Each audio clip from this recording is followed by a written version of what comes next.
akhir tahun ini kita memulai satu halakoh baru dalam kajian sharing Rabu malam, yaitu halakoh Darsus Sirah atau mempelajari Sirah Nabawiyah.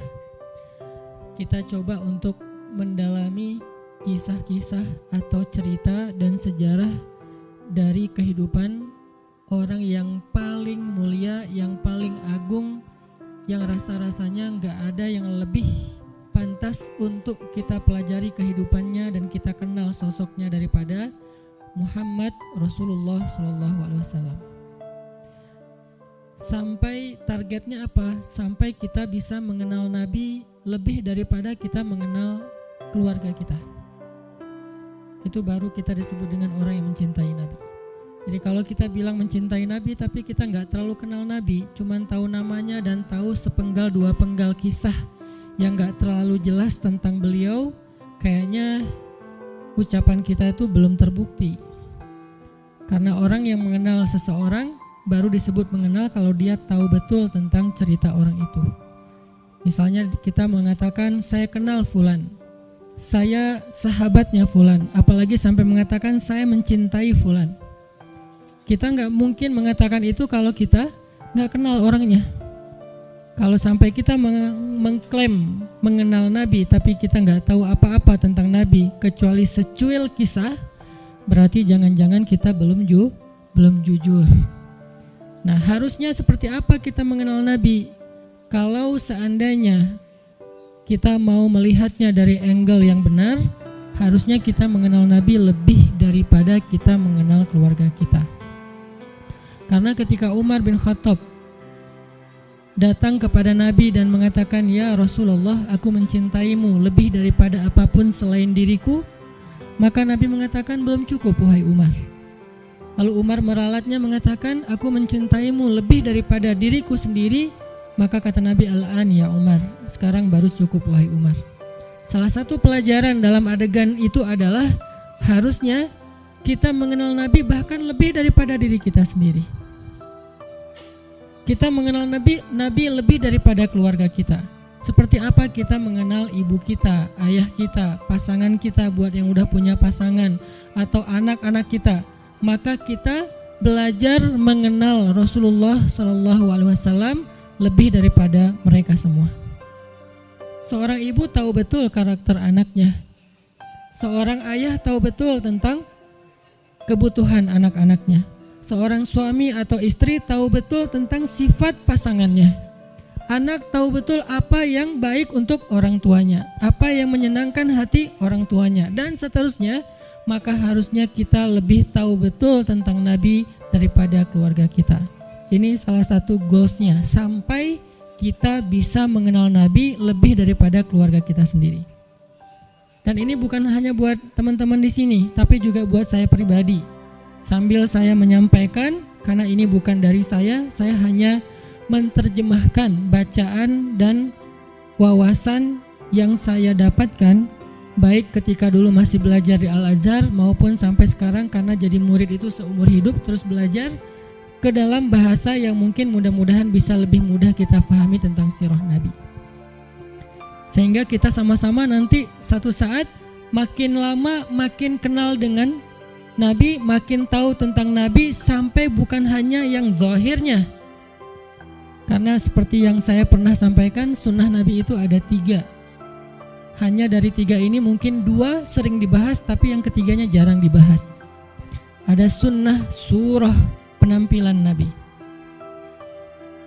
Sebagian dari penampilan Nabi hukumnya wajib diikuti, sebagian yang lain hukumnya sunnah diikuti. Artinya penampilan Nabi itu banyak dibahas, tentang jenggotnya, tentang sorbannya, tentang jubahnya, tentang sendalnya, dan seterusnya. Penampilan Nabi. Kemudian yang kedua, sirah, perbuatan Nabi. Kehidupan Nabi secara zahir. Cara tidur Nabi, cara berdiri Nabi, cara jalan Nabi, sikap Nabi, marah Nabi, dan seterusnya. Sirah, aktivitas Nabi, termasuk jihadnya Nabi, dakwahnya Nabi, kehidupan pribadi beliau, kehidupan keluarganya, kehidupan masjidnya, kehidupan tetangganya, kehidupan masyarakatnya, dan seterusnya. Sirah itu banyak dibahas dan sekarang pun kita sedang membahas itu. Tapi ada satu hal yang jarang dibahas, sarirahnya Nabi. Jadi ada surah, ada sirah, ada sarirah, perasaan Nabi.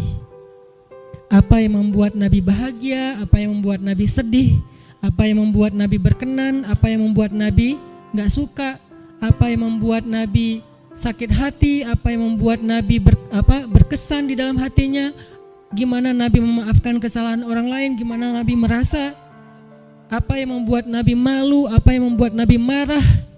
Semua itu masuk dalam kategori sarirah. Gimana Nabi orangnya sangat menjaga perasaan, sehingga paling gak suka menyinggung orang lain atau memberatkan orang lain, membebankan orang lain. Itu namanya sarirah. Kita sampai kalau bisa mengenal sarirahnya Nabi, bukan hanya surah dan sirah, tapi sampai sarirah. Karena kalau kita gak belajar sarirah Nabi, kita hanya belajar kulitnya, yaitu yang tampak saja.